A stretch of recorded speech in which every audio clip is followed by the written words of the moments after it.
অন্নপূর্ণা যোজনার form fill up 90 দিন ধরে হবে, কোনো ভয় পাবেন না। কি বলছে স্যার একটু ভালো করে শুনুন। উদ্দেশ্য পরিষ্কার, আমরা বলেছিলাম নির্বাচনের পরে লক্ষ্মী ভাণ্ডারও যদি বন্ধ হবে না, অন্নপূর্ণা ভাণ্ডার 3000 টাকা করে দেওয়া হবে। যেদিন থেকে লক্ষ্মী ভাণ্ডার মানে 3000 টাকা ঢুকে যাবে সেদিন লক্ষ্মী ভাণ্ডার বন্ধ হবে, তাকে বন্ধ হবে না। তো আজকে পুরো দুর্গাপুর নয়, সারা বাংলার মহিলারা ফর্ম ফিল আপ করছেন এবং কালকে প্রথম কিস্তিতে তাকে টাকা দেওয়া হবে।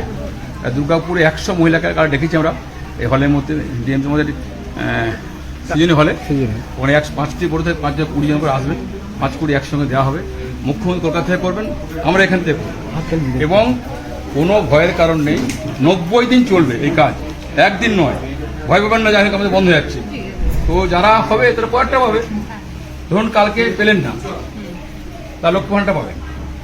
যেদিন থেকে ঢুকবে তখন এটা বন্ধ হবে। কাল থেকে সরকারি বাস ফ্রি হয়ে গেছে, আমরা টিকিট দিয়ে কালকে শুরু করেছি 3 থেকে। এখন যদি যান কেউ যেতে বাসে, এসি বাস হোক, এমনি বাস হোক, এসবিএসটি বাস হোক, সেই বাসে পরে Aadhaar card, PAN card, driving licence, যে কোনো একটা কার্ড নিয়ে যাবেন। লাইনে দাঁড়াবেন, কাউন্টারে টাকা দেন, টিকিট কাটেন, ঠিক ওই কার্ডটা দেবেন। ওই কার্ডটা দিলে পরেই একটা 0 মিনিটে টিকিট দিয়ে দেবে, আপনি চলে যাবেন। তো আরো 5000 নতুন বাস কেনা হচ্ছে, ওয়েট করুন। এই ডবলজি সরকার, ডবলজি সরকার সহজ নয়, অনেক কিছু সুবিধা পাবে, এখনই শুরু হয়েছে খালি, তাই আমাদের পাবেন। আচ্ছা স্যার, আমরা খালি আমি এইটুকু বলতে এসছি, এটুকু অনুরোধ করতে এসছি।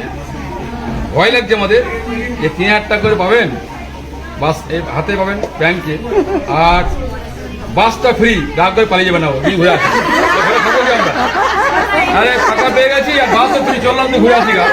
করবেন না। মুখ্যমন্ত্রী বলেছেন যা যা প্রকল্প চলছিল সেগুলো সব চলবে, কোনটা কিছু ডিস্টার্ব হবে না।